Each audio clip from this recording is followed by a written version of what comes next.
Баршаңызға қайырлы күн, сіздермен Манат. Бүгін біз өте дамды қызыл барқыт тортын жасайтын боламыз.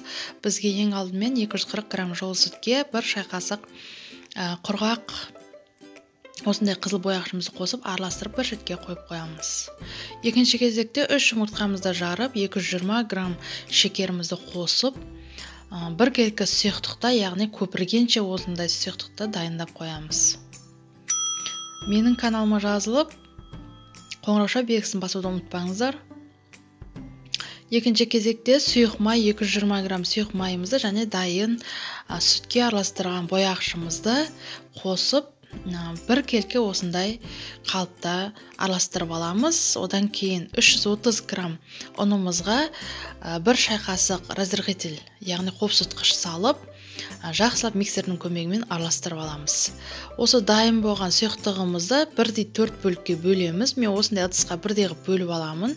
Өйткені формамызға құйып жасайтын болсақ, ол кезде бисквитіміз бірдей болып шықпауы мүмкін. Сондықтан осындай бір келке қылып бөліп аламын. Пешімізді 180 градусқа қыздырып қоямыз. Осы дайын болған сұйықтығымызды формасына салып, 180 градуста 20 минутқа қойып қоямыз. Одан кейін бізге кремін дайындайтын боламыз. Бізге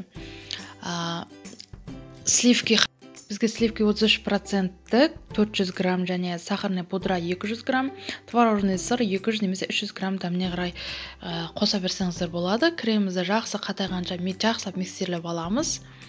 Ендігі кезекте бисквиттарымызды жинайтын боламыз. Осы креміміздің көмегімен барлық бисквиттің ортасына бірдей қылып, осы лопатаның көмегімен бір тегіс қылып бетіне жағып шығамыз. Жан-жағына шыққан кремдерді айналдыра лопатаның көмегімен бір тегіс қылып жағып шығамыз. Дәл осылай айналдыра бір тегіс қылып жағып шығамыз.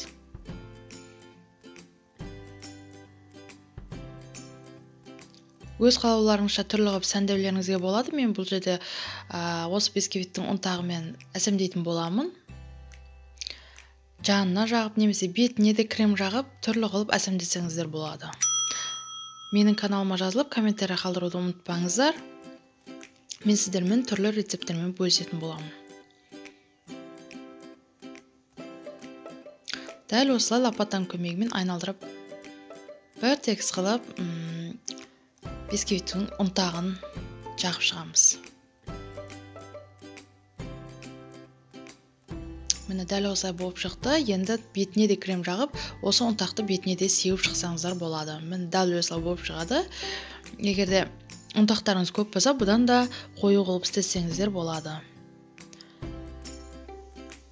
Қараңыздар, өте бір тегіс әдемі шыққан бисквиттер жақсы көтерілген.